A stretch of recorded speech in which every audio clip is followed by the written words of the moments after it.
This week on Mysteriously Disappeared, we look at the case of Solomon Northup.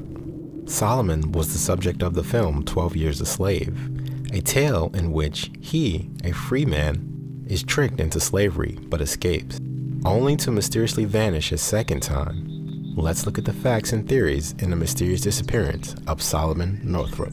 Solomon Northup grew up free, working as a farmer and musician. Born in July 1808 in Minerva, New York, his father Midas had once been enslaved but was released upon his former master's death, and hence Solomon and his older brother Joseph grew up knowing freedom. Northup worked with his father on a farm, taking to books and playing the violin. On Christmas Day, 1829, Northup wed Anne Hampton, a woman of multiracial descent. The couple had 3 children, Elizabeth, Margaret, and Alonzo. Solomon and Anne established a farm in 1832 in Kingsbury, with Northup also having a reputation in the community as the most excellent of fiddlers. With his wife also able to earn income for her in-demand cooking skills, the couple did well and moved to Saratoga Springs in 1834, where Northup worked at the United States Hotel, among other jobs.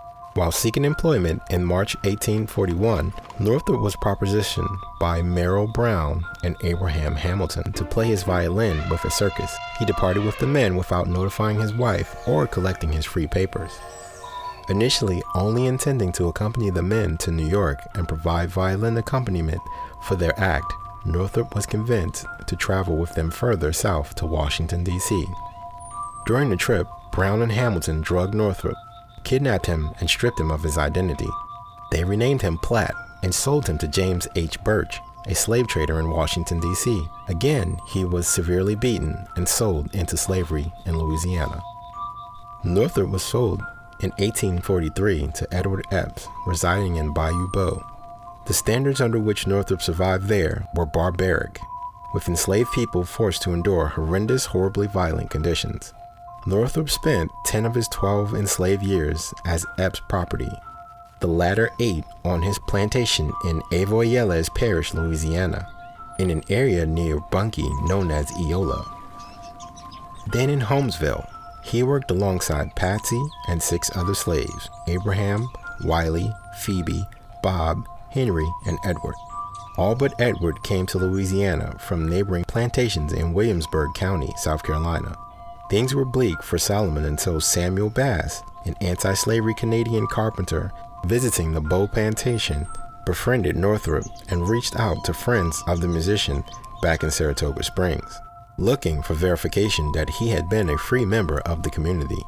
Lawyer Henry B. Northup, part of the family from which Midas and his clan took their name, traveled south and facilitated Solomon's release in 1853. The same year, Northup published the narrative memoir, 12 Years a Slave. The work, known for its meticulous and thoughtful quality, became a bestseller and aided the abolitionist cause, later becoming an important public historical document. After returning with his family, Northup traveled throughout the North and Canada, speaking to abolitionist groups about his experience as a slave in Louisiana. He also attempted to sue the men involved in his abduction. The case was tried in Washington, where blacks had no legal rights and standing in court. Solomon would go on to get involved with the Underground Railroad, helping escaped slaves find freedom in the Northeast and Canada. But around 1853, the height of the Civil War, he dropped out of sight and was never heard from again. There are several theories on what might have happened in the final years of Solomon Northup. Number 1, he was recaptured. The man who helped rescue him said he believed Northup had taken to drinking and was kidnapped again. Following the publication of his book in the summer of 1853, he traveled to various cities in New York and New England, giving lectures. But in 1855, a few newspapers warned the public that Northup and a band of actors had left several towns without paying their bills. Late in 1856, an account from a Vermont newspaper told how a presentation by Northup and probably these same actors had ended badly, with a display of drunkenness and even a fight. After 1855, various census data shows that his wife, Anne, lived with one of their daughters and son-in-law, but Northup is not listed in these households. Number 2. Union spy. One scenario has him being captured and killed while serving as a spy for the Union Army. He was not opposed to taking risks, usually ones that were carefully calculated. Extra motivation for him to get involved may have come from 2 family members fighting. His son Alonzo enlisted in a regiment of the United States Colored Troops and served in South Carolina. Also, the stepson of his daughter Margaret served in the famous Massachusetts 54th, was wounded in an attempt on Battery Wagner, and died as a prisoner of the Confederates. His organizational skills, powers of observation, and understanding of plantation life would have come in handy when cooperating with Union troops in the South. In particular, he knew the lay of the land in central Louisiana, was familiar with some of the residents, and knew how to act like a slave, all of which would have been helpful to someone working as a scout or spy. Cases of African Americans assisting soldiers in the North have been documented. Harriet Tubman was awarded a government pension for her work as a scout. Is undoubtedly the most well-known example, but there were others. A number of blacks were discussed in the book Spies and Spy Masters of the Civil War by Donald E. Markle. Number 3. Working the Underground Railroad and natural death. In 1854, a newspaper in Syracuse, New York, noted that Northup was generous and pitiful to his fugitive brethren, that he gives his substance to those who have fled from slavery. Years later, when Northup's daughter-in-law got together with her sister, they recalled the days when Northup and Harriet Tubman helped fugitives make their way through central New York State. One possibility is that in the late 1850s, Northup was active in the Underground Railroad, perhaps keeping a low profile. Assisting fugitives was a violation of the 1850 Fugitive Slave Act, though its enforcement in New York was nearly non-existent. In reality, secrecy was essential. In 1858, a Wisconsin sheep farmer reported in several agricultural publications that he had bred his stock from a ram obtained from a Solomon Northup in Vermont. So perhaps this Solomon Northup had not been a long-time resident and happened to have been missed by a census taker in Vermont in 1860. Northup could have died in a place where no one knew him or cared to properly bury an African American when a war over slavery was tearing the nation apart. He may have just wandered around from place to place and died somewhere and nobody knew who he was, and he was buried in a potter's field. Number 4. Return to free Patsy. One of the theories comes from the lack of Solomon's not appearing to live with his wife at the time of his disappearance. Sufficient motivation for him to return to Louisiana was his friendship, perhaps even affection towards Patsy, one of the other slaves on the Epps plantation.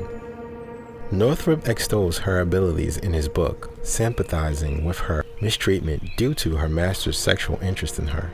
At the moment of his departure from the Epps plantation, as his rescue was underway, he told of his very emotional parting with Patsy. On his final day, Solomon wrote, "On my way back toward the carriage, Patsy ran from behind a cabin and threw her arms about my neck. 'Oh, Platt,' she cried, tears streaming down her face. 'You're going to be free. You're going way off yonder where I'll never see you anymore.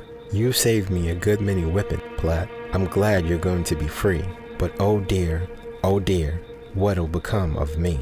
However, in its issue of June 13, 1963, the Mexico Independent published a letter from a Captain Henry C. Davendorf, written at Alexandria, Louisiana, on May 11, 1863. In this letter, he includes some remarkable information.